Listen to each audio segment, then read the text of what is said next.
Nasa harap na niya ang papel. Isang puting papel sa ibabaw ng isang makintab at malamig na lamesang gawa sa mahogany. Sa isang iglap, tila naglaho ang lahat ng ingay sa loob ng opisina ng abogado. Tanging ang mahinang ugong ng aircon at ang tibok ng sarili niyang puso ang naririnig ni Amelia. 10 taon. Ang 10 taon ng kanyang buhay ay nakasulat sa papel na yon. Sa mga itim na salitang naghihintay na lang ng isang pirma para tuluyang maging abo. Annulment of marriage. Ramdam niya ang titig ng 2 tao mula sa kabilang panig ng lamesa. Ang isa ay kay Marco, ang lalaking minahal niya nang higit pa sa kanyang sarili. Ang isa naman ay kay Isabela, ang dahilan kung bakit sila napunta sa sitwasyong ito. Amoy na amoy niya ang mamahaling pabango ng babae, isang matamis at nakakasukang amoy na kailanman ay hindi niya malilimutan. Amelia, wala tayong buong araw. Walang pasensyang sabi ni Marco. Ang boses nito, na dati musika sa kanyang pandinig, ngayon ay parang tunog ng bubog na kumikis-kis sa kanyang kaluluwa. Hindi siya sumagot. Dahan-dahan niyang inabot ang pluma na nakapatong sa tabi ng dokumento. Malamig din ito. Tulad ng lahat ng bagay sa silid na yon, biglang may kumislap sa gilid ng kanyang paningin.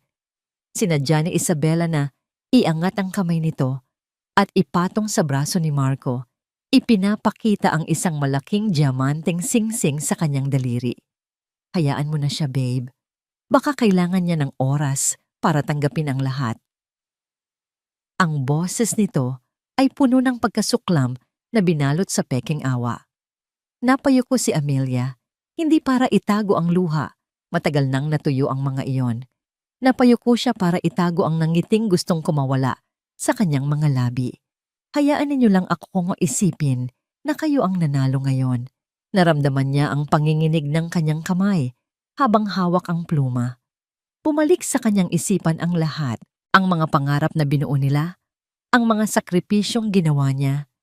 Isinuko niya ang kanyang sariling karera, ang kanyang mga pangarap, para lang maging anino ni Marco, ang arkitekto sa likod ng tagumpay nito, ang tagasalo ng lahat ng problema nito, ang asawang hindi kailanman nakatanggap ng tunay na pagkilala. Ngayon, heto siya, itatapon na parang basahan. Kung pera ang problema mo. Muling nagsalita si Marco. May kinuha ito mula sa wallet at padabog na inilapag sa lamesa. Isang plastic card. Heto, supplementary credit card. Huli kong tulong para sa'yo. Para naman may magamit ka habang naghahanap ka ng bagong buhay. Ang salitang awa ay lumutang sa hangin. Iyon na yon. Iyon ang huling tulak na kailangan niya. Biglang nawala ang panginginig ng kanyang kamay. Humigpit ang hawak niya sa pluma. Ang kirot sa kanyang dibdib ay napalitan ng isang matigas at malamig na determinasyon. Itinaas niya ang kanyang paningin at tiningnan sila ng diretso. Una kay Isabela na nakangisi pa rin. Pagkatapos ay kay Marco na may ekspresyon ng pagkainip at pagkasuklam. Sa mga mata nito, wala na siyang halaga. Isa na lang siyang abala. Hindi na siya nagsalita. Ibinaba niya ang dulo ng pluma sa papel. Ang tunog ng pagsulat niya ay tila naging napakalakas sa katahimikan ng silid. Isang pirma na malinis at matatag. Amelia Santos Valderrama. Hindi. Binura niya yon sa isip. Amelia Santos. Tapos na. Dahan-dahan niyang isinara ang pluma at ibinalik sa lalagyan nito. Hindi niya pinansin ang credit card na inalok ni Marco. Tumayo siya, inayos ang kanyang simpleng bestida at walang lingon-likod na naglakad papalabas ng silid. Nang marating niya ang labas ng gusali, sinalubong siya ng sikat ng araw. Huminga siya ng malalim, pinupuno ang kanyang baga ng hangin ng kalayaan. Isang hangin na may halong pait, ngunit may pangako ng bagong simula. Kinuha niya ang kanyang lumang cellphone mula sa bag. Hindi na niya kailangang tingnan ang kanyang contacts. Saulo niya ang numerong iyon. Nagring ito ng isang beses bago may sumagot sa kabilang linya. Isang boses na kalmado at puno ng respeto. "Hello?" "Attorney De Leon," mahinang sabi ni Amelia. Ngunit ang bawat salita ay puno ng bigat at kapangyarihan. "Ako ito, si Amelia." Tumahimik siya sandali. Pinakikiramdaman ang pagbabago sa hangin. "Tapos na. Pinirmahan ko na." "Naiintindihan ko, ma'am," sagot ng abogado. Ngumiti si Amelia, isang tunay na ngiti sa unang pagkakataon sa araw na yon. Isang nangiting hindi umabot sa kanyang mga mata dahil ito ay para sa hinaharap. "Oras na po," sabi niya. Gabi. Sa isang mamahaling restaurant kung saan ang mga ilaw ay kasing kinang ng mga alahas ng mga parokyano, masayang nagbubuhos ng wine si Marco sa kopita ni Isabela. "To us," sabi niya. Itinaas ang kanyang baso. "To our new beginning." Walang nang sagabal. "To us, babe." Masayang sagot ni Isabela at nagbanggaan ang kanilang mga kopita. Busog na sila sa masasarap na pagkain at sa pakiramdam ng tagumpay. Si Marco ay hindi pa naging ganito kasaya. Sa wakas, malaya na siya. Ang Valderrama Corporation ay sa kanya ng mag-isa. Walang nang asawang kailangan pakinggan, walang nang aninong sumusunod sa kanya. Dumating ang waiter, dala ang bill sa isang maliit na leather folder. Walang pakialam na kinuha ni Marco ang kanyang black card, ang card na simbolo ng kanyang kapangyarihan, at iniabot sa waiter. "Keep the change," mayabang pa niyang sabi. Ngumiti ang waiter at umalis. Si Isabela naman ay abala sa pagkuha ng litrato ng kanilang dessert para sa social media. Lumipas ang ilang minuto. Napansin ni Marco na hindi pa bumabalik ang waiter. Kumunot ang noo niya. Karaniwan ay mabilis lang ang transaksyon. Maya-maya, bumalik nga ang waiter, ngunit may kasama itong manager ng restaurant. Ang mga mukha nila ay puno ng pag-aalala. "Is there a problem?" tanong ni Marco. Medyo naiinis na. "Sir," magalang na sabi ng manager, "pasensya na po pero sinubukan po namin ang card ninyo ng ilang beses." "And?" Yumuko ang manager, halatang nahihiya sa sitwasyon. "Sir, pasensya na po talaga, pero declined po ang card ninyo." "Declined?" Inulit ni Marco ang salita na parang hindi niya ito naintindihan. Para itong isang salita mula sa ibang lengguwahe na ngayon niya lang narinig. Ang isang CEO na tulad niya, si Marco Valderrama, ay hindi nakakarinig ng salitang declined. "Baka nagkamali ka lang," sabi niya sa manager. Pilit na pinapakalma ang sarili. "Subukan mo ulit. O baka naman sira ang machine ninyo." "Sinubukan na po namin ng 3 beses, sir. Sa 2 magkaibang machine," sagot ng manager. Halatang hindi na komportable. Naramdaman ni Marco ang pag-init ng kanyang mukha. Tumingin siya kay Isabela na ang nangiti ay napalitan na ng iritasyon. Ang mga tao sa kabilang lamesa ay pasimpleng sumusulyap sa kanila. "Kalokohan," bulong niya. Mabilis niyang binuksan ang kanyang wallet at kumuha ng isa pang card, isang platinum card mula sa ibang bangko. "Heto, subukan mo ito." May pag-aalinlangang kinuha iyon ng manager at umalis. "Marco, ano bang nangyayari?" Pabulong na tanong ni Isabela. Ang boses ay may bahid ng hiya. "Nakakahiya."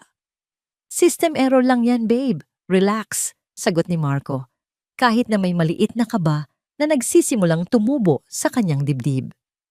Pilit siyang ngumiti para ipakita kay Isabela na kontrolado niya ang lahat. Pero ang mga sumunod na minuto ay parang isang mabagal na bangungot.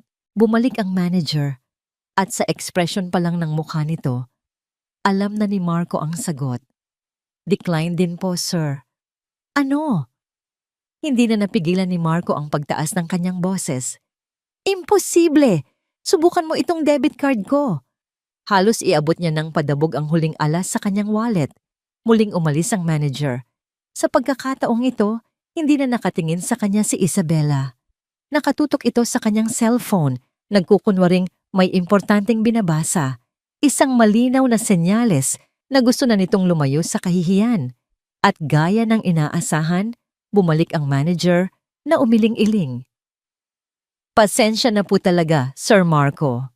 Pakiramdam ni Marco ay umakyat lahat ng dugo sa kanyang ulo. CEO ng Valderrama Corporation, hindi makapagbayad ng dinner bill. Ang insulto ay napakatindi. Sa huli, napilitan siyang buksan ang isang lihim na compartment sa kanyang wallet at ilabas ang lahat ng cash na dala niya. Sapat lang ito para sa bill. Walang natira kahit ₱1 para sa tip. Mabilis silang umalis sa restaurant. Walang nagsasalita sa loob ng sasakyan. Ang masayang selebrasyon kanina ay napalitan ng isang mabigat at nakakabinging katahimikan. I need to get cash. Matigas na sabi ni Marco at mabilis na iniliko ang sasakyan sa pinakamalapit na bangko. Bumaba siya at halos takbuhin ang ATM.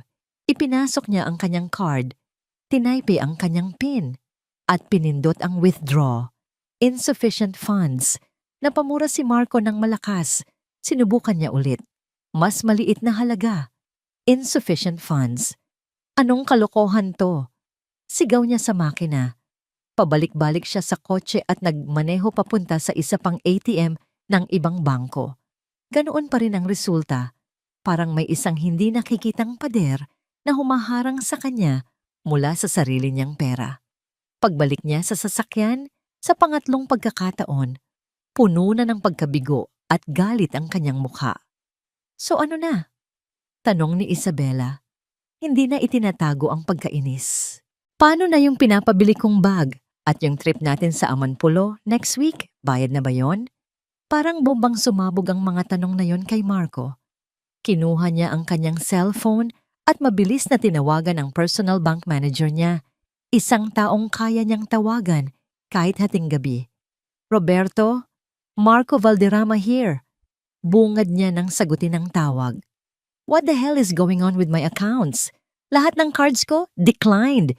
Hindi ako makapag-withdraw. Ayusin mo to ngayon din. May ilang segundong katahimikan sa kabilang linya bago sumagot si Roberto. Ang boses ay maingat. Good evening, Sir Marco. Pasensya na po sa abala. I was about to call you tomorrow morning. Bukas? Gusto kong malaman ngayon. Sir, I'm sorry to inform you but all your personal and corporate assets under my purview have been placed under a temporary freeze. Natahimik si Marco. Freeze? Anong freeze? Sa utos nino? Sir, pasensya na po pero it's based on a high-level legal order. My hands are tied. I cannot disclose any more details over the phone. Legal order? Anong legal order? Sigaw ni Marco. Sino ang nag-utos niyan? Sir, I'm really sorry. Wala na po akong masasabi pa. Pinatay ni Marco ang tawag. Ang kanyang paghinga ay mabilis at mabigat. Tumingin siya sa labas ng bintana, ngunit wala siyang makita. Ang kanyang isip ay naghahanap ng kasagutan. Isang business rival? Isang investigasyon ng gobyerno? So wala na tayong pera? Basag ni Isabela sa katahimikan. Ang boses ay malamig at walang emosyon.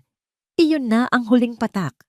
Sa isang iglap, ang lahat ng pagkalito, kahihiyan, at kawalan ng kapangyarihan ay nagsama-sama at naging purong galit. Ah! Isang malakas na sigaw ang kumawala mula kay Marco. Buong lakas niyang ibinato ang kanyang mamahaling cellphone sa dashboard ng kotse. Nagkabasag-basag ang screen nito. Napasigaw sa takot si Isabela at napasandal sa kanyang upuan. Humihingal, sinuntok ni Marco ang manibela. At sa gitna ng kanyang nagwawalang isipan, isang pangalan ang biglang lumitaw. Ang timing. Ang perpektong timing. Nangyari ang lahat ng ito ilang oras lang matapos niyang iwanan ang babaeng iyon sa opisina ng abogado. Imposible. Paano? Isa lang siyang simpleng may bahay. Wala siyang pera. Wala siyang kapangyarihan. Pero, kinuha niya ang cellphone ni Isabela.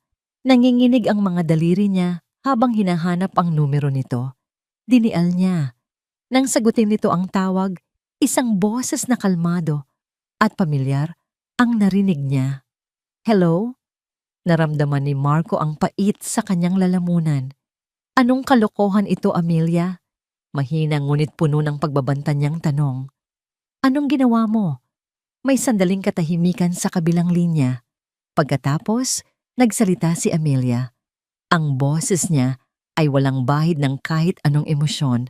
Malamig, matatag, at nakakakilabot. Ginawa ko lang ang nararapat, Marco. Ito pa lang ang simula. Ibinaba ni Amelia ang tawag. Hindi nagbago ang ekspresyon sa kanyang mukha. Walang bakas ng galit, walang bakas ng tagumpay. Tanging isang malalim at hindi matinag na kapayapaan ang makikita sa kanyang mga mata. Ibinalik niya ang luma niyang cellphone sa ibabaw ng isang maliit na mesang salamin. Nakatayo siya sa harap ng isang malawak na bintana na mula sahig hanggang kisame. Sa labas, ang mga ilaw ng siyudad ay kumikislap na parang isang kumot ng mga bituin na inilatag sa lupa. Ito ang tanawin mula sa penthouse ng pinakamataas na condominium sa buong distrito ng negosyo.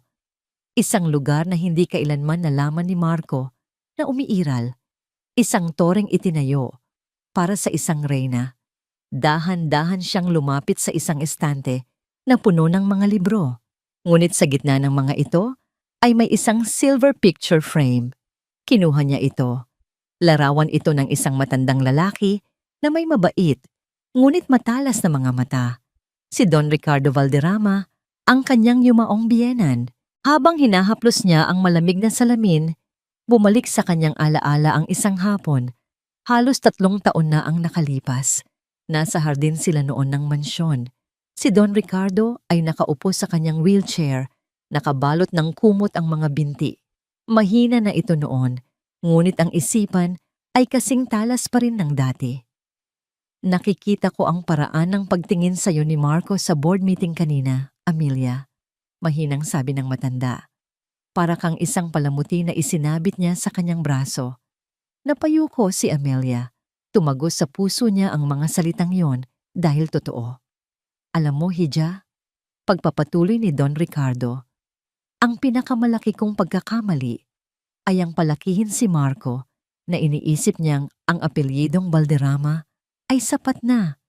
Inakala niyang ang kapangyarihan ay minamana, hindi pinaghihirapan. Hinawakan nito ang kanyang kamay. Ang balat nito ay manipis at malamig, ngunit ang hawak ay mahigpit.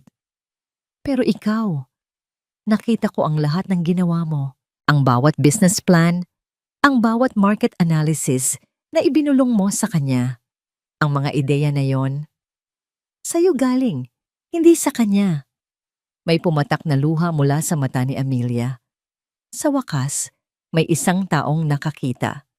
Ikaw ang tunay na Valderrama? Hija, sabi ng matanda.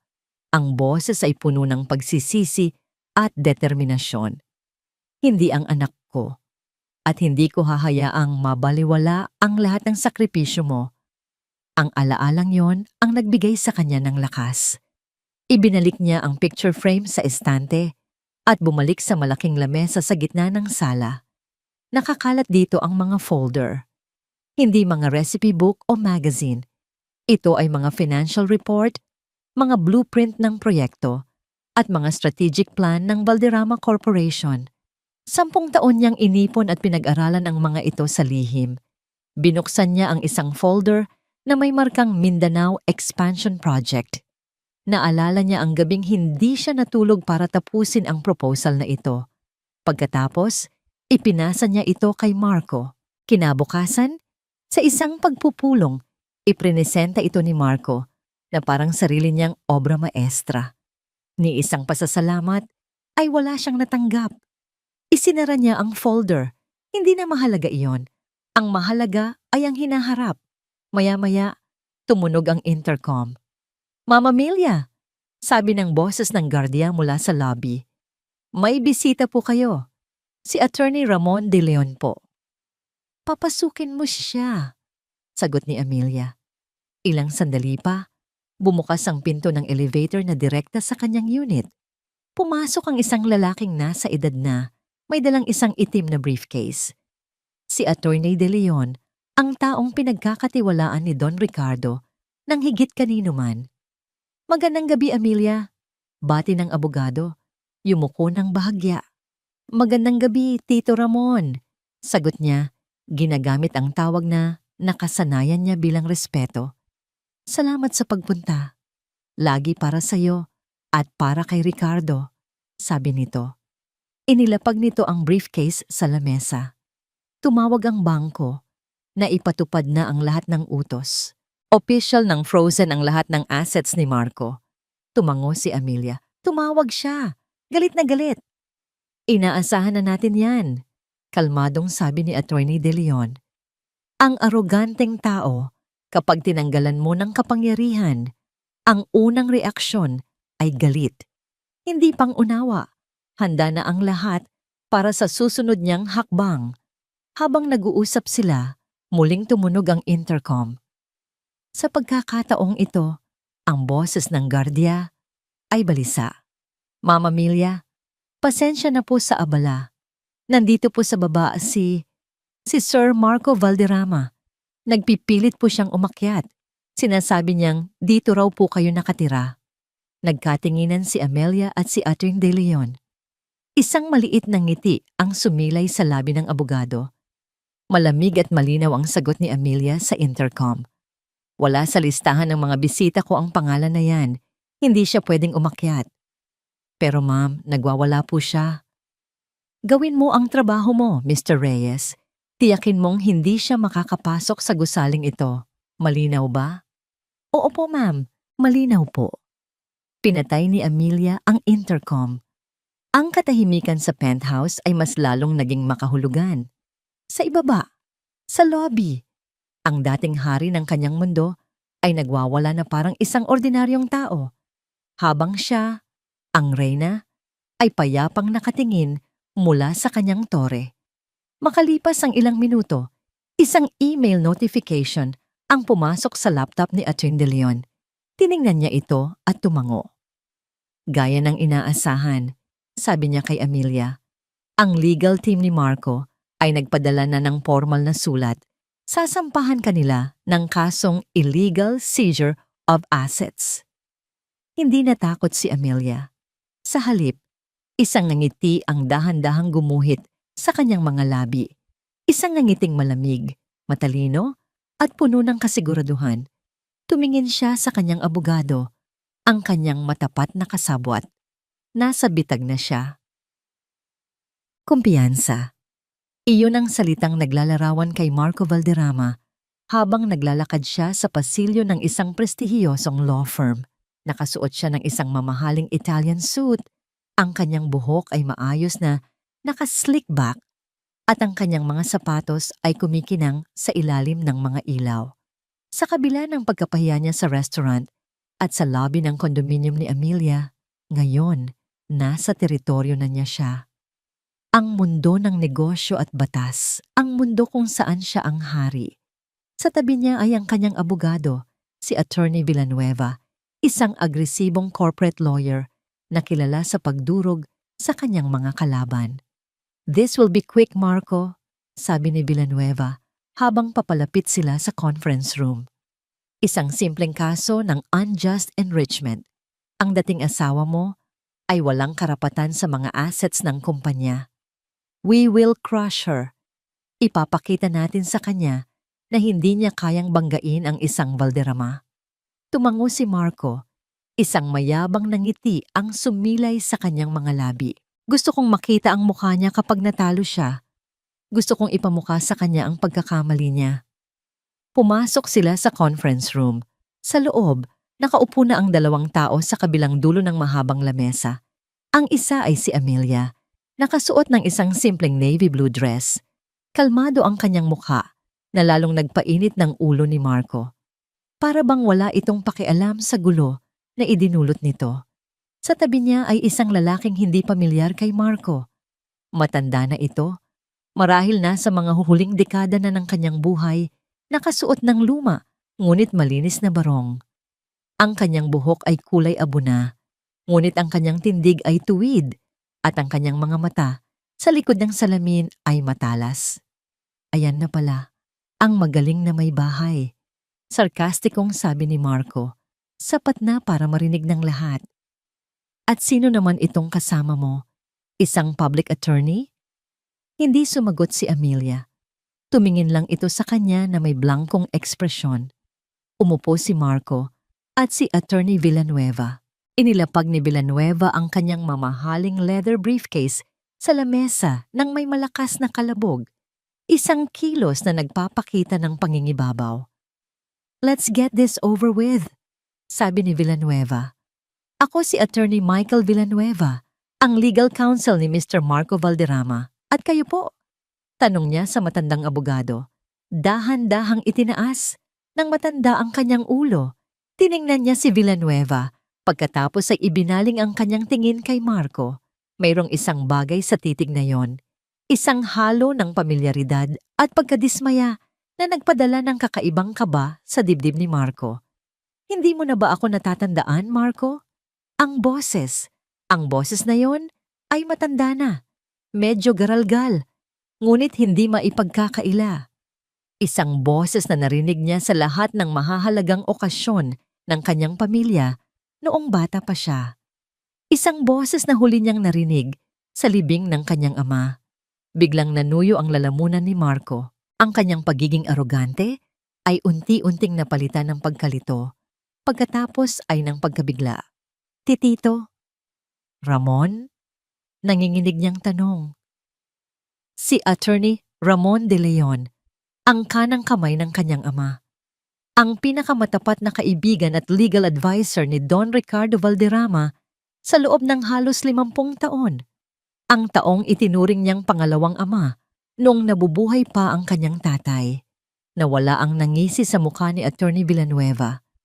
Maging siya ay nakilala ang pangalan. Isang alamat sa legal community, isang taong matagal nang nagretiro. Anong ginagawa ninyo rito?" Naguguluhang tanong ni Marco. "Akala ko, nasa probinsya na kayo?" Tumayo si Attorney De Leon. Ang kanyang mga kilos ay mabagal ngunit puno ng bigat at awtoridad. "Bumalik ako, Marco, dahil meron akong isang huling tungkulin na kailangang gampanan." Tumingin siya kay Marco nang may lungkot sa mga mata. "Narito ako para tuparin ang huling habilin ng iyong ama." Pakiramdam ni Marco ay para siyang binuhusan ng isang baldeng nagyayelong tubig. Biglang bumigat ang hangin sa loob ng silid. Ang multo ng kanyang ama ay tila biglang lumitaw sa pagitan nila. Ang habilin ni Papa? Halos pabulong na, sabi ni Marco. "Pero matagal nang naayos yon. Ako ang tagapagmana ng lahat." "Hindi ng lahat, Marco." Mahinahong sagot ni Attorney De Leon. Binuksan ng matandang abogado ang kanyang lumang briefcase. Sa loob nito, hindi mga makakapal na legal books ang laman, kundi isang manipis, kulay krema na folder na may selyo. Dahan-dahan niya itong inilabas at ipinatong sa gitna ng lamesa. Ang kilos ay solemne, na parang isang sagradong ritual. "Bago tayo magsimula, sa kasong isinampa mo laban kay Amelia," sabi ni Attorney De Leon. Ang kanyang boses ay umalingaw-ngaw sa katahimikan ng silid. "Mas makabubuting basahin mo muna ito." Itinulak niya ang folder papunta sa direksyon ni Marco. Ang titig niya ay hindi nagbabago. Ito ang isang codicil, isang huling pagbabago sa testamento ng iyong ama na ipinagawa niya ilang linggo bago siya pumanaw. Napatingin si Marco sa folder, pagkatapos ay kay Amelia na nanatiling tahimik at hindi gumagalaw. Pagkatapos ay bumalik ang tingin niya kay Attorney De Leon na ngayon ay parang isang hukom na naghihintay ipataw ang kanyang sentensya. Ito ang tinatawag naming pagpapatuloy ni Attorney De Leon. Ang bawat salita ay tumatagos sa puso ni Marco. The Queen's Clause. The Queen's Clause. Ang mga salitang yon ay umalingaw-ngaw sa isipan ni Amelia, ngunit hindi ito nagdulot ng pagkabigla. Sa halip, nagdulot ito ng isang alon ng alaala, isang halo ng pait at pasasalamat. Habang nakatingin siya sa namumutlang mukha ni Marco sa kabilang panig ng lamesa, Ang kanyang isip ay lumipad pabalik sa isang silid ng ospital na amoy gamot at papalapit na pamamaalam. Ilang linggo bago pumanaw si Don Ricardo. Nakatayo si Amelia sa tabi ng kama. Inaayos ang unan sa likod ng kanyang biyenan. Payat na ang matanda. Ang dating malakas na boses nito ay isa na lamang mahinang bulong. Ngunit ang mga mata nito ay nanatiling buhay, matalas, at nakikita ang lahat. Amelia, hiyad, sabi ni Don Ricardo. Ang paghinga ay mabigat. Maupo ka. Sumunod si Amelia. Umupo sa isang silya sa tabi ng kama at hinawakan ng kamay ng matanda. May ipinagawa akong pagbabago sa aking huling habilin, diretsong sabi nito. Si Ramon, na ang bahala sa lahat. Mayroon kang hindi alam tungkol sa kanya. Higit pa sa isang abogado, siya ang aking konsensya. At ang konsensya ko ay nagsasabing kailangan kitang protektahan. Kumunot ang noo ni Amelia. Protektahan, Papa? Mula saan? Isang ubo ang kumawala sa matanda. Nang ito'y humupa, may lungkot sa kanyang mga mata. Mula sa anak ko. Natigilan si Amelia. Mahal ko si Marco, pagpapatuloy ni Don Ricardo. Pero hindi ako bulag. Nakikita ko kung paano kanya ituring. Nakikita ko kung paano niya inaangkin ang iyong mga ideya. Nakikita ko kung paano kaunti-unting nawawala sa kanyang anino. Nag-init ang mga mata ni Amelia, ngunit pinigilan niya ang pag-iyak. Naalala mo ba noong iprinisenta ninyo ang plano para sa Valderrama Towers? Tanong ng matanda. Tumango si Amelia. Paano niya malilimutan? 2 linggo siyang puyat para buuin ang konsepto. Mula sa architectural design hanggang sa financial projections, lahat ay galing sa kanya. Si Marco ay abala noon sa paglalaro ng golf kasama ang mga potensyal na investor. Nasa likod ako ng two-way mirror ng conference room noon, sabi ni Don Ricardo. Walang nakakaalam. Narinig ko ang lahat. Narinig ko kung paano mo siya tinuturuan sa telepono bago ang meeting. Narinig ko kung paano niya sinabi sa board na, I worked on this myself, day and night. Doon na bumagsak ang luha ni Amelia. Isang luhang tahimik na dumaloy sa kanyang pisngi. Ang sakit ng hindi pagkilala ay mas matindi pa sa anumang sampal. Sa araw na yon, sabi ni Don Ricardo, humigpit ang hawak sa kanyang kamay. Napagdesisyonan ko, ang Valderrama Corporation ay hindi lamang negosyo. Ito ang aking legado. At ang legadong ito ay nararapat lamang sa taong may tunay na talino at puso para dito. At ikaw yon, Hija. Pero Papa, asawa niya ako. Ang sa kanya ay sa akin din. Isang mapait na ngiti ang sumilay sa labi ng matanda. Ang pag-ibig ay kayang maging bulag, Amelia, at ang kapangyarihan ay lason. Paano kung dumating ang araw na mawala na ang pag-ibig? Ano ang mananatili sa iyo? Ang apelyido niya? Ang mga alaalang binaliwala? May kinuha siyang sobre mula sa ilalim ng kanyang unan at iniabot kay Amelia. Sa loob, isang susi. Iyan ang susi sa isang penthouse unit. Nakapangalan sa iyo. Lihim. Walang nakakaalam. Kahit si Marco.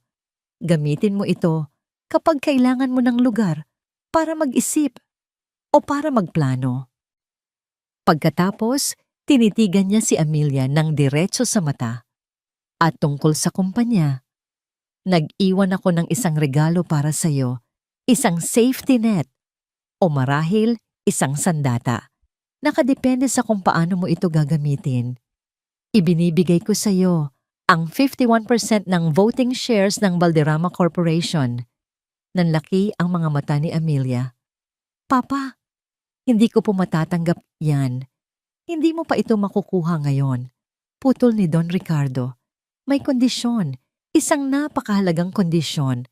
Ang pagmamay-aring ito ay mananatiling tulog, hindi aktibo, hanggat ikaw ay asawa pa ni Marco Valderrama. Pero kapag dumating ang araw na hindi ka na niya asawa, sa anumang dahilan, annulment, legal separation, o kamatayan. Sa sandaling iyon, at sa sandaling iyon lamang, ang 50% ay automatikong lilipat sa iyong pangalan. Ito ang The Queen's Clause. Dahil kapag ang isang hari ay naging bulag, dapat merong isang reyna na handang iligtas ang kaharian. Habang nakaupo sa conference room, ang mga salitang iyon ay bumalik kay Amelia ng buong linaw. Sa loob ng 10 taon, nabuhay siya sa ilalim ng anino ni Marco. Ngunit sa loob din ng 10 taon na yon, may hawak siyang isang lihim na pangako mula sa taong tunay na nakakita ng kanyang halaga. Hindi ito isang plano para sirain si Marco. Isa itong plano para iligtas ang sarili niya. Nag-angat siya ng tingin mula sa kanyang pagbabalik-tanaw. Nakita niya ang nanginginig na kamay ni Marco habang dahan-dahan itong binubuksan ng folder. Nakita niya ang paglaki ng mga mata nito habang binabasa ang mga legal na salita na magiging sentensya ng kanyang pagbagsak. At sa unang pagkakataon, sa harap ni Marco ngumiti si Amelia. Isang nangiting hindi na niya kailangang itago. Sa di kalayuan, sa isang mamahaling coffee shop, si Isabella ay naiinip na naghihintay. Tiningnan niya ang kanyang Rolex. Kanina pa dapat tapos ang meeting. Nag-aalala siya, hindi para kay Marco, kundi para sa kanyang mga credit card. Binuksan niya ang kanyang laptop. Nag-login siya sa isang encrypted na website, isang backdoor access sa ilang mga accounts ng Valderrama Corporation na nakuha niya mula sa isang na-hack na computer ng isang accountant. Sinimulan niyang mag-initiate ng maliliit na wire transfers papunta sa isang offshore account. Kung lulubog man ang barko ni Marco, sisiguraduhin niyang mayroon siyang sariling lifeboat na puno ng ginto. Ang tunog lang ng papel ang maririnig sa loob ng conference room. Paulit-ulit na binabasa ni Marco ang dokumento. Ang kanyang mga mata ay mabilis na gumagalaw, pabalik-balik sa bawat salita, na parang sa pag-ulit niya ay magbabago ang nakasulat. Ang legal jargon ay komplikado, ngunit ang mensahe ay malupit at malinaw. In the event of the dissolution of the marital bond, 50% of all voting shares shall be transferred irrevocably to Amelia Santos. Ang bawat parirala ay isang pako na ibinabaon sa kanyang kabaong. Ang pirma sa ilalim ng dokumento ay hindi maipagkakaila. Ang eleganteng pirma ng kanyang ama at sa tabi nito ang pirma ng saksi, si Attorney Ramon de Leon. Hindi, bulong niya, hindi ito totoo. Pekeng dokumento to. Tumingin siya kay Attorney Villanueva para humingi ng tulong, ngunit ang dati agresibong abogado ay nakatulala lang sa kopya ng dokumento. Ang mukha ay kasing putla ng papel na hawak niya. Bilang isang abogado, alam niyang ang isang codicil na sinaksihan at pinanotaryo ng maayos ay kasing bakal ng batas. Peke? Tanong ni Attorney De Leon. Ang boses ay kalmado ngunit may bigat ng awtoridad. Gusto mo bang tawagin natin ang notaryo publiko na nagpatunay nito? O marahil, ang 2 pang saksi na mga miyembro din ng Board of Directors na pinagkakatiwalaan ng iyong ama? Buhay pa sila, Marco. Sa bawat pangungusap ni Attorney De Leon, pakiramdam ni Marco ay unti-unti siyang nawawalan ng hangin. Ang kasong isinampa niya laban kay Amelia, ang sandata na akala niya ay dudurog dito, ay naging isang patibong na siya mismo ang nahulog. Ang mismong annulment paper na ipinagdiwang niya ay ang mismong susi na nagbukas ng selda ng kanyang pagkatalo. Bakit? Bakit niya ito ginawa? Tanong ni Marco. Ang boses ay basag. Hindi na ito tanong ng isang CEO, kundi tanong ng isang anak na hindi maintindihan ang ginawa ng sariling ama. Tumingin si Amelia sa kanya at sa unang pagkakataon, nagsalita ito. Ang boses niya ay walang galit, walang pagmamalaki, tanging isang malamig na katotohanan. Dahil kilala ka niya, Marco, mas kilala ka niya kaysa sa pagkakakilala mo sa sarili mo. Iyon lang ang sinabi niya. Ngunit ang mga salitang iyon ay tumagos sa kaibuturan ng kaluluwa ni Marco. Ang mga sumunod na pangyayari sa korte ay mabilis at malabo sa kanyang isipan na parang isang masamang panaginip. Ang kaso niya ay ibinasura ng hukom sa loob lamang ng isang session. Ang Queen's Clause ay idineklara na legal at may bisa. Ang lahat ng assets ay mananatiling frozen habang isinasagawa ang opisyal na paglilipat ng kontrol sa may-ari ng mayoryang boto. Si Amelia. Lumabas si Marco sa korte na parang isang zombie. Ang mga tawag mula sa media ay hindi niya pinansin. Ang mga tanong ni Attorney Villanueva ay hindi niya narinig. Iisa lang ang nasa isip niya, si Isabela. Kailangan niya si Isabela, ang kanyang tropeo, ang kanyang kanlungan, ang tanging bagay na natitira sa kanya. Minaneho niya ang kanyang sasakyan nang mabilis. Ang isip ay blanko. Pagdating niya sa parking lot ng kanilang penthouse, ang lugar na dati simbolo ng kanyang tagumpay, mayroon siyang naramdamang kakaibang katahimikan. Pagbukas niya ng pinto, ang katahimikan ay sumalubong sa kanya. "Babe, I'm home!" Sigaw niya. Walang sumagot. Pumasok siya sa sala. Ang lahat ay maayos. Masyadong maayos. Pagkatapos, napansin niya, ang mga mamahaling vase na binili ni Isabela ay wala na. Ang mga painting na pinili nito ay nawawala. Mabilis siyang naglakad papunta sa kanilang walk-in closet. Ang dibdib niya ay kumakabog ng malakas. Pagbukas niya ng pinto, isang malawak na espasyo ang bumungad sa kanya.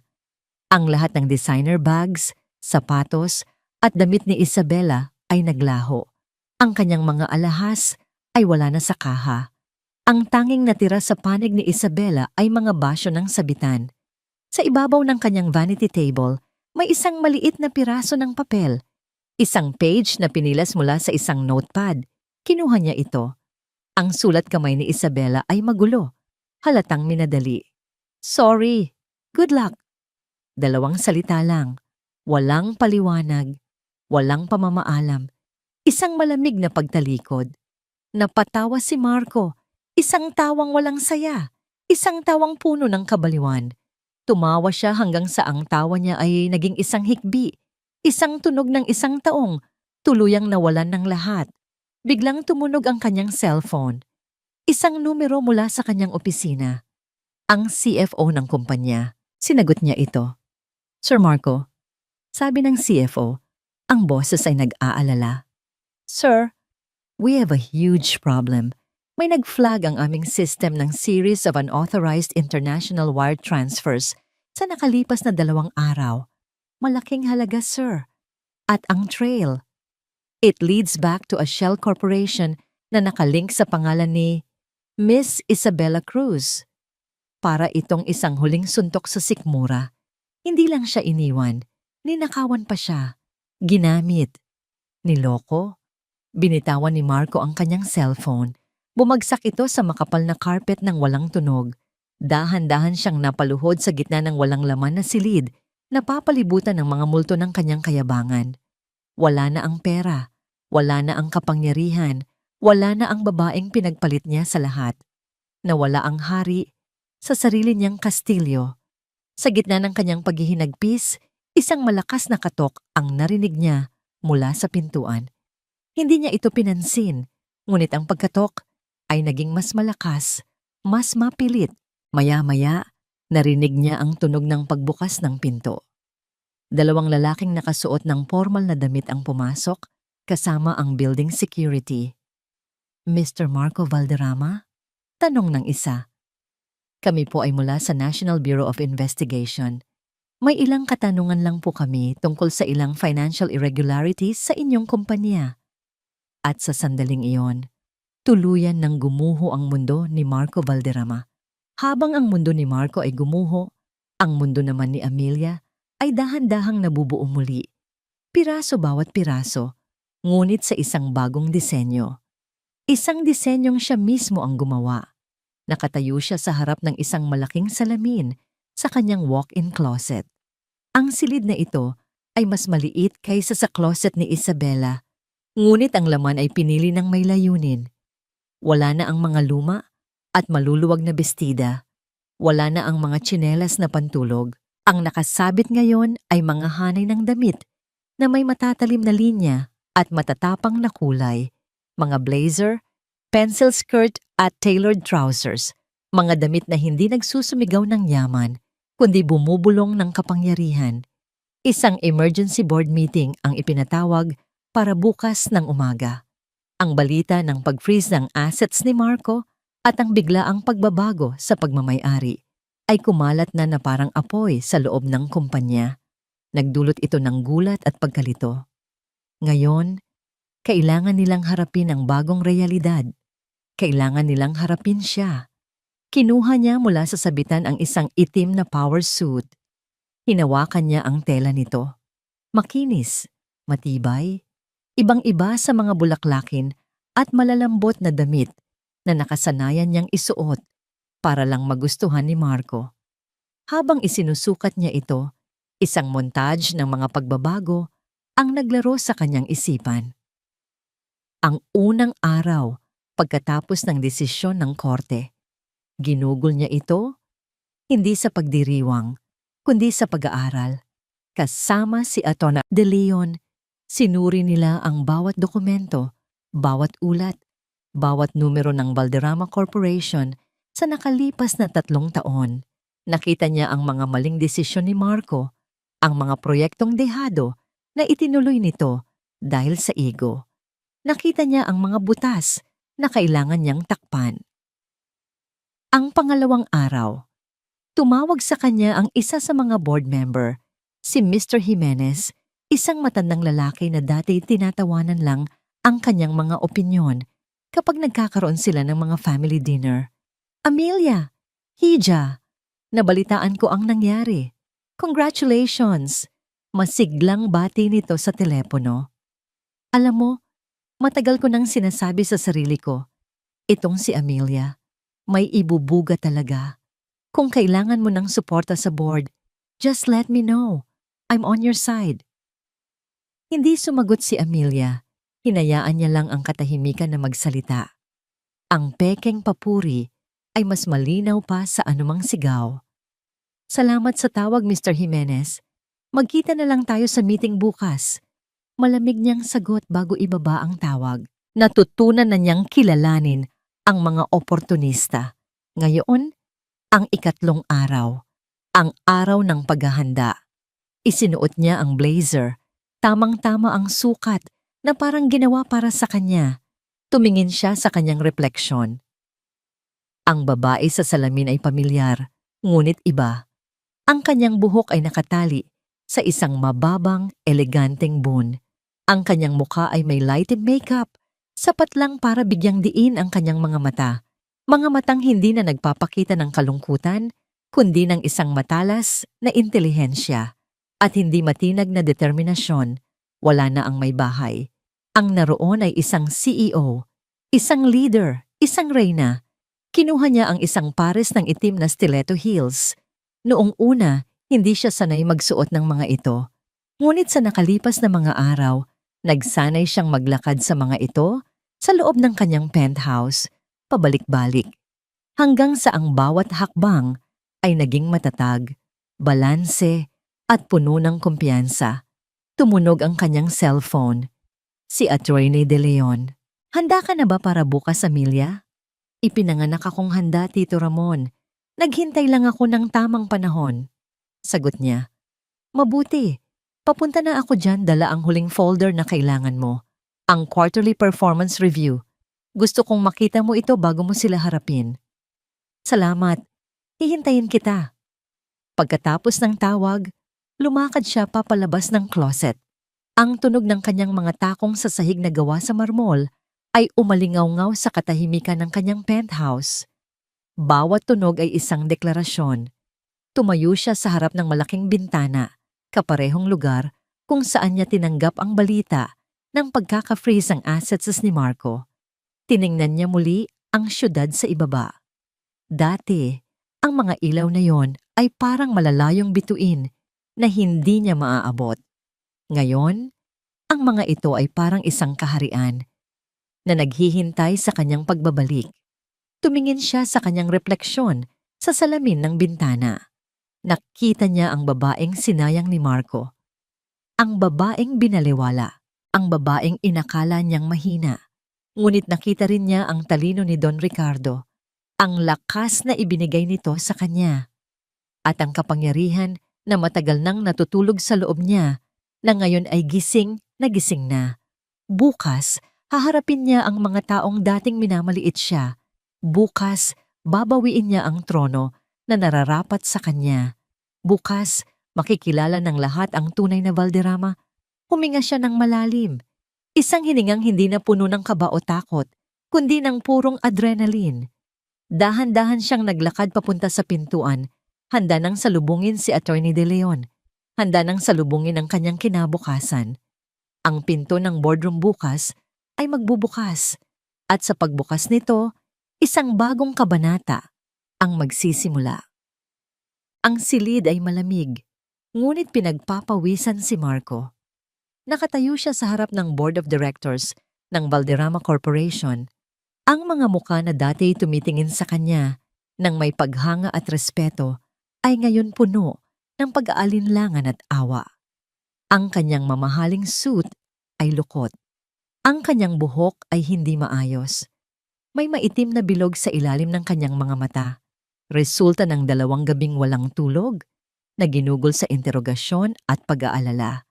Pinalaya siya pansamantala, ngunit ang investigasyon ay nagpapatuloy. Ang kanyang mundo ay gumuho at ito na ang kanyang huling baraha, ang kanyang impluwensya sa mga taong ito. Mga ginoo, mga ginang. Nagsimula siya. Pilit na pinatatatag ang kanyang boses. Alam kong marami kayong tanong. Oo, may mga problema. Ngunit lahat ng ito ay isang malaking hindi pagkakaunawaan. Isang personal na issue na ginagamit ng aking dating asawa upang sirain ako. At ang kumpanyang ito, tumingin siya sa bawat isa sa kanila, sinusubukang pukawin ang kanilang katapatan. 10 taon, 10 taon nating pinagsamahan ito. Alam ninyo ang kakayahan ko. Alam ninyo kung paano ko pinalago ang Valderrama Corporation mula sa pundasyong iniwan ng aking ama. Itinuro niya ang upuan sa dulo ng lamesa, ang upuan ng CEO. At ngayon, gusto niyang kunin ang lahat ng yon? Sino siya? Isa lang siyang may bahay. Ano ang alam niya sa pagpapatakbo ng 1 bilyong pisong kumpanya? Magluluto siya ng adobo sa boardroom? Sisirain niya ang lahat ng ating pinaghirapan. May ilang umubo, ang iba ay napayuko, hindi makatingin sa kanya. Si Mr. Jimenez na tumawag kay Amelia ay abala sa pagtingin sa kanyang mga kuko. Huwag ninyong hayaan ito. Pagmamakaawa ni Marco. I am still a Valderrama. Ang dugong Valderrama ang nananalaytay sa kumpanyang ito. Huwag ninyong ipagkanulo ang tiwala ng aking ama. Click. Ang tunog ng pagbukas ng pinto ay pumutol sa kanyang talumpati. Sabay-sabay na napalingon ng lahat. At doon, nakatayo sa pintuan, si Amelia. Pova, Amelia, humakbang si Amelia papasok sa silid. Ang tunog ng kanyang mga takong sa sahig ay kalmado at may ritmo, na parang isang marcha ng tagumpay. Sa likod niya ay si Attorney Ramon De Leon, na may dalang isang manipis na briefcase. Ang lahat ng mata ay nasa kanya. Naramdaman niya ang kanilang gulat, ang kanilang pagtataka. Nakita niya ang itsura ni Marco, isang itsura ng isang taong nakakita ng multo. Ang dating aroganteng hari ay mukha ng isang pulubi sa sarili niyang palasyo. Hindi siya nagsalita. Naglakad siya ng diretso papunta sa bakanteng upuan sa tapat ni Marco. Ang bawat hakbang niya ay puno ng layunin. Nang maupo siya, inilapag niya ang kanyang mga kamay sa makintab na lamesa. Simple, kalmado, kontrolado. Magandang umaga sa inyong lahat, bati niya. Ang kanyang boses ay malinaw at matatag, walang bakas ng nerbiyos. Pasensya na kung naantala ako. May ilang mahahalagang bagay lang na kailangang ayusin. Wala kang karapatang mapunta rito, sigaw ni Marco, napatayo. Umupo ka, Marco. Malamig na utos ni Amelia, Hindi man lang tinitingnan ito. Ang kanyang atensyon ay nasa board. Tapos na ang iyong bahagi. Nagbukas ng bibig si Marco para sumagot. Ngunit si Attorney De Leon ay lumapit sa tabi ni Amelia at inilapag ang isang dokumento sa harap ng bawat board member. Ayon sa Section 4, Article 2 ng Bylaws ng Korporasyon, nagsimula si Attorney De Leon. Ang sinumang nagmamay-ari ng 51% o higit pa ng voting shares ay may karapatang magpatawag ng isang special meeting at mag-assume ng posisyon bilang chairman of the board, effective immediately. Ang dokumentong nasa harap ninyo ay ang legal na patunay ng pagmamay-ari ni Ginga Amelia Santos. Isang nakakabinging katahimikan ang bumalot sa silid. Isa-isang tiningnan ng mga board member ang dokumento. Pagkatapos ay tumingin kay Amelia na may bagong pagtingin. Isang halo ng takot at respeto. Pero wala siyang alam. Desperadong sabi ni Marco. Sa wakas, tiningnan siya ni Amelia. Ang kanyang mga mata ay walang awa. Talaga, Marco? Sa tingin mo, sa loob ng 10 taon, ano ang ginagawa ko sa bahay? Nagbibilang ng butil ng bigas? Tumingin siya sa board. Sa nakalipas na quarter, ang net profit ng kumpanya ay bumagsak ng 12%. Ito ay dahil sa pag-apruba ng Viridian Towers Project, isang proyektong dehado na itinuloy ni Mr. Valderrama sa kabila ng 3 independent feasibility studies na nagsasabing ito ay high risk at low reward. Nagulat ang board. Hindi nila alam ang detalyeng iyon. Iminumungkahi ko, pagpapatuloy ni Amelia, na i-divest natin ang ating shares sa Viridian Project at i-reallocate ang pondo sa ating Mindanao expansion. Isang planong matagal nang nakatingga, ngunit may potential na magbigay ng 30% growth sa susunod na 2 taon. Ang Mindanao expansion, ang plano na siya mismo ang sumulat. Namutla si Marco. Paano? Paano mo nalaman yan? Dahil ako ang sumulat ng planong yon, Marco. Sagot ni Amelia. Ang bawat salita ay isang sampal. Gaya ng pagsulat ko sa halos lahat ng matagumpay na plano ng kumpanyang ito sa nakalipas na dekada. Ang kaibahan lang ngayon, ako na ang magpapatupad nito. Tumingin siya kay Attorney De Leon. Ang unang mosyon, isang boto ng no confidence laban kay CEO Marco Valderrama. I second the motion, mabilis na sabi ni Mr. Jimenez. Isa-isang nagtaas ng kamay ang mga miyembro. Kahit ang mga dati tapat kay Marco ay walang nagawa. Ang numero at ang batas ay nasa panig ni Amelia. The motion is carried. Formal na idineklara ni Attorney De Leon. Mr. Valderrama, you are hereby relieved of your duties as CEO and member of this board. Napatulala si Marco. Napaupo siya sa kanyang silya na parang isang manikang pinutulan ng tali. Tumayo si Amelia. Lumakad siya papunta sa dulo ng lamesa sa upuan ng CEO na inuupuan ni Marco. Huminto siya sa tabi nito. Hindi niya ito tiningnan. Dahan-dahan niyang inilagay ang kanyang kamay sa likod ng upuan. Ang kanyang mga daliri ay humawak sa mamahaling katad. Tumingin siya sa mga natitirang miyembro ng board. Ang susunod kong mosyon, ang paghirang sa akin bilang bagong chairperson at interim CEO ng Valderrama Corporation. Walang tumutol. Tumingin siya sa wakas kay Marco. Ang dating lalaking tinitingala niya, ang lalaking minahal niya ay nakatingin sa kanya na may luha sa mga mata. Isang luha ng pagkatalo, pagkalito, at pagsisisi. Ngunit para kay Amelia, huli na ang lahat. Get out! Mahina niyang sabi, ngunit umalingaw-ngaw ito sa buong silid. Get out of my boardroom! 2 security personnel ang tahimik na pumasok sa silid at lumapit kay Marco. Hinawakan nila ito sa braso. Hindi na pumalag si Marco, para siyang isang kaluluwang walang katawan. Habang inilalabas siya, ang huling nakita niya ay si Amelia, na dahan-dahang umuupo sa kanyang trono. Lumipas ang 6 na buwan. Ang matatalim na sinag ng papalubog na araw ay tumatago sa salaming bintana ng opisina ng chairperson.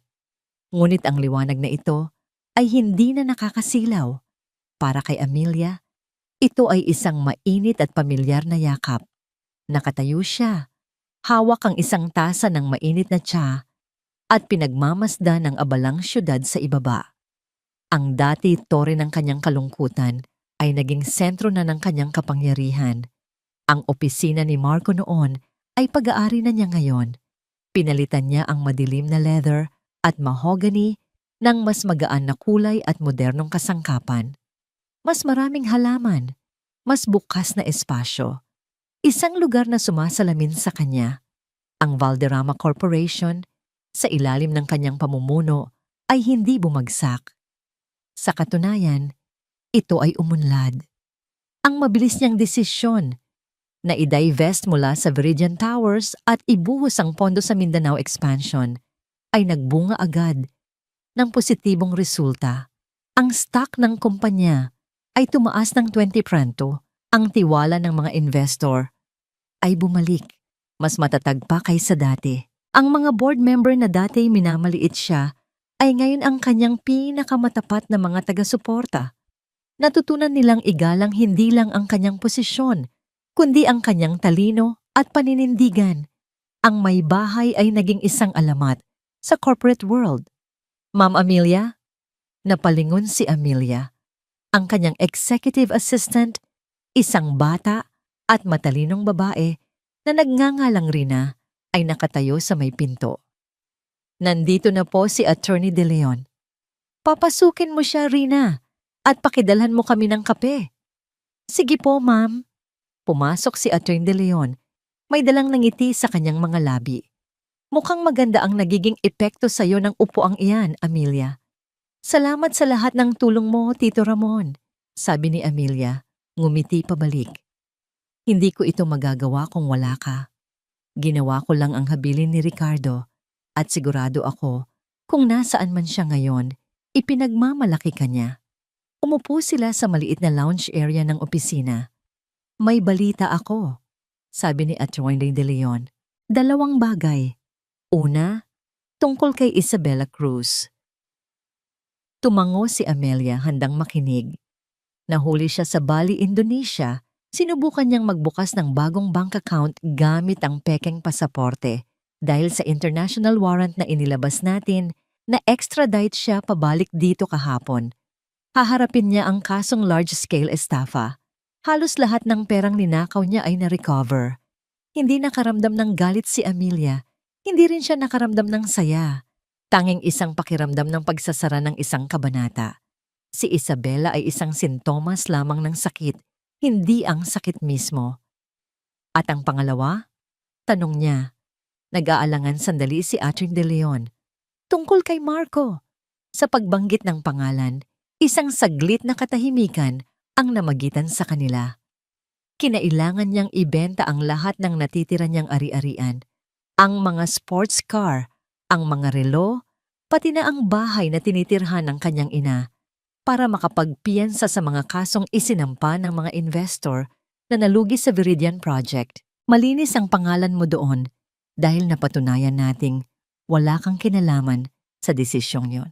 Ngayon, nakatira siya sa isang maliit na apartment sa Quezon City, puno ng utang at walang gustong kumuha sa kanya bilang empleyado.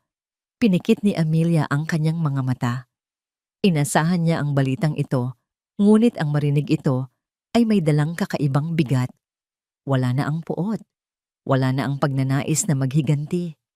Ang naroon na lang ay isang bakas ng lungkot para sa lalaking minsan niyang minahal at para sa buhay na kanilang sinayang. Naiintindihan ko, mahina niyang sabi. Pagkatapos ng pag-uusap nila, nagpaalam na si Attorney De Leon. Naiwan muli si Amelia sa kanyang opisina. Kinuha niya ang kanyang cellphone at binuksan ang kanyang contacts. Hinanap niya ang pangalan ni Marco. Ang larawan nito ay nandoon pa rin. Isang kuha mula sa isang bakasyon nila sa Paris. Maraming taon na ang nakalipas. Masaya sila noon. O inakala niyang masaya sila. Tinitigan niya ang numero. Walang galit lang. Walang awa. Tanging isang pakiramdam ng pagiging tapos na. Dahan-dahan niyang pinindot ang delete contact. Nang mawala ang pangalan ni Marco sa kanyang screen, nakaramdam siya ng isang kakaibang gaan. Isang huling tali sa kanyang nakaraan ang naputol. Maya-maya, pumasok ulit si Rina. Ma'am, paalala ko lang po. May dinner meeting po kayo mamayang 7 p.m. kasama si Mr. David Lim ng L Corp. Si David Lim, isang bata at matalinong CEO ng isang tech company na gustong makipag-partner sa Valderrama Corp. Sa ilang mga preliminary meeting nila, hindi na itago ni David ang paghanga nito sa kanya, hindi lang bilang isang business leader, kundi bilang isang babae. Oo nga pala, sabi ni Amelia. Ngunit habang iniisip niya ang meeting, isang ideya ang pumasok sa kanyang isip. Rina, pwede mo bang tawagan si Mr. Lim? Sabihin mo, I'm very sorry, pero may biglaang personal na bagay akong kailangang asikasuhin. Po? I-cancel po ang meeting, ma'am. Gulat na tanong ni Rina.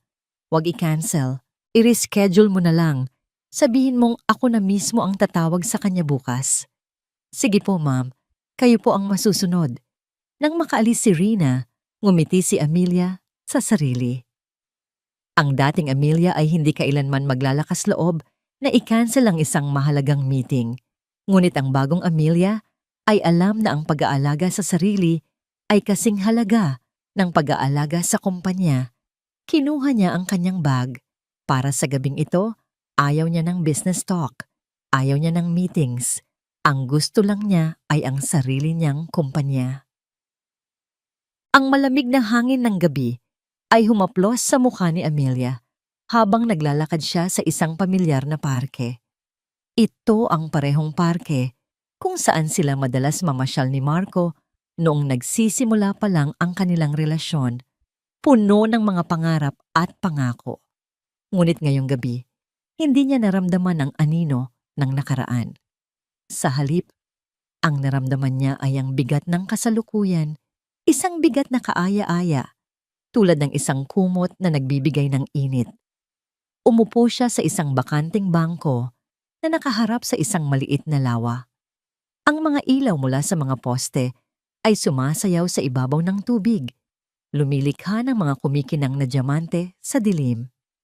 Kanina, bago siya umalis ng opisina, personal siyang tinawagan ni David Lim pagkatapos mabalitaan mula kay Rina ang tungkol sa personal emergency. Amelia, is everything okay? Tanong nito. Ang boses ay puno ng tunay na pag-aalala. Kung may maitutulong ako, kahit ano, sabihin mo lang. Ngumiti si Amelia sa kabilang linya. Ang pag-aalala nito ay totoo at pinasalamatan niya iyon. Okay lang ang lahat, David. Salamat sa pag-aalala mo. It's not an emergency really. It's just a much-needed appointment with myself. Natahimik sandali si David at pagkatapos ay tumawa ng mahina. Naiintindihan ko. Ang pinakamahalagang meeting sa lahat. Sige, I'll wait for your call tomorrow. Enjoy your evening, Amelia. Ikaw din, David. Salamat. Sagot niya bago ibaba ang tawag. Ibinaba ni Amelia ang telepono nang may maliit na ngiti sa kanyang mga labi. Ang dating Amelia ay tiyak na kikiligin sa atensyon mula sa isang lalaking tulad ni David. Ang dating Amelia ay marahil iisipin na ito na ang simula ng isang bagong love story, isang paraan para tuluyang makalimot. Ngunit hindi na siya ang dating Amelia. Dati, ang bawat sulok ng parkeng ito ay may alaala niya. Sa ilalim ng malaking puno ng akasya na yon, una niyang sinabi kay Marco ang tungkol sa pangarap niyang magtayo ng sarili niyang consulting firm. Tinawanan lang siya nito at sinabing, "Bakit mo pa kailangan nan? Nandito naman ako." Sa tabi ng fountain, doon ito nag-propose sa kanya. Nangangakong aalagaan siya habang buhay. Ngayon, ang mga alaala ay naroon pa rin, pero hindi na masakit. Ang mga ito ay parang mga lumang litrato sa isang album na matagal nang hindi binubuklat. Mga parte ng kanyang buhay, ngunit hindi na ang kabuuan nito. Ang paghihiganti pala ay hindi ang tunay na tagumpay. Ang pagbagsak ni Marco, ang pagkakakulong ni Isabela, ang mga yon ay resulta lamang, hindi ang premyo. Ang tunay na tagumpay ay ito, ang kakayahang umupo sa gitna ng mga multo ng nakaraan at maramdaman lamang ay kapayapaan, ang mahanap muli ang sarili niyang nawala. Tumayo siya mula sa bangko at naglakad papalayo, papalabas ng parke. Hindi na siya lumingon. Sumakay siya sa kanyang sasakyan at nagmaneho pabalik, hindi sa kanyang penthouse kundi sa Valderrama Tower. Gabi na. Ngunit ang gusali ay maliwanag pa rin. Isang dambuhalang tore ng bakal at salamin na nagniningning sa gitna ng dilim, ang kanyang tore. Umakyat siya sa pinakamataas na palapag. Tahimik ang opisina. Tanging ang mahinang ugong ng aircon ang maririnig.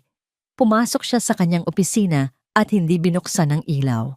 Sa halip, lumapit siya sa malawak na bintana. Ang buong syudad ay nasa ilalim ng kanyang mga paa. Ang mga ilaw na dati tinitingnan niya mula sa malayo na may halong pangarap at lungkot ay ngayon nasa kanyang harapan, isang kahariang naghihintay. Ngunit napagtanto niya, habang nakatayo roon sa kadiliman, na ang kanyang kaharian ay hindi ang Valderrama Corporation. Hindi ito ang mga gusali, ang pera, o ang kapangyarihan. Ang tunay niyang kaharian ay ang kalayaang natagpuan niya sa loob ng kanyang sarili. Ang kakayahang tumayo sa sarili niyang mga paa. Ang karapatang piliin ang sarili niyang kaligayahan. Hindi niya kailangan ng hari para maging reyna. Hindi niya kailangan ng isang David Lim para iparamdam sa kanya na siya ay espesyal. Hindi na niya kailangan ang pagsisisi ng isang Marco Valderrama para maramdaman na siya ay nagwagi. Ang tanging kailangan niya ay ang kanyang sarili. Buo, malaya, at panatag. Isang huling gabang ngiti ang gumuhit sa kanyang mga labi. Isang ngiting hindi para sa kahit sino. Isang ngiting para lamang sa babaeng nakikita niya sa refleksyon sa salamin. Isang babaeng matapang, matalino, at sa wakas, maligaya. Dahil sa huli, natutunan ni Amelia Santos na siya mismo ang kanyang sariling reyna. At ang kanyang paghahari ay ngayon pa lang nagsisimula. At dito nagtatapos ang kwento ng pagbangon ni Amelia. Maraming salamat, mahal kong tagapakinig, sa iyong paglalakbay kasama ko sa bawat kabanata. Bawat salita na aking isinulat ay may kasamang pag-asa na ang kwentong ito ay hindi lamang isang simpleng libangan, kundi isang salamin na maaring sumalamin sa ating mga sariling karanasan. Habang binubuo ko ang pagkatao ni Amelia, mula sa kanyang tahimik na pagtitiis hanggang sa kanyang maningning na tagumpay, naramdaman ko ang bawat sakit, bawat pag-asa, at bawat patak ng kanyang luha. Ang kanyang kwento ay isang paalala sa ating lahat, lalo na sa mga kababaihan na minsay nakakalimutan ang sariling halaga, na ang tunay na lakas ay hindi nasusukat sa kung gaano karami ang kaya nating isakripisyo, kundi sa tapang na piliin ang ating sarili kapag hindi na tayo pinahahalagahan. Naway ang paglalakbay ni Amelia ay mag-iwan sa inyo ng inspirasyon, isang paalala na sa kabila ng sakit ng kataksilan at pait ng nakaraan, palaging merong pagkakataon para sa isang bagong simula. Isang simula na hindi nakadepende sa pag-ibig o pagkilala mula sa iba, kundi sa pagmamahal na matatagpuan natin sa ating mga sarili. Ang inyong pakikinig at pagsuporta ang nagsisilbing buhay sa bawat kwentong aking nililikha. Hangad ko na marinig ang inyong mga saloobin. Ano ang pinakapumatak na aral sa inyo mula sa kwento ni Amelia? Mangyaring iwanan ang inyong komento sa ibaba. Hanggang sa ating susunod na pagkikita sa panibagong kwento ng pag-ibig, pag-asa at buhay. Muli, mula sa kaibuturan ng aking puso, maraming salamat.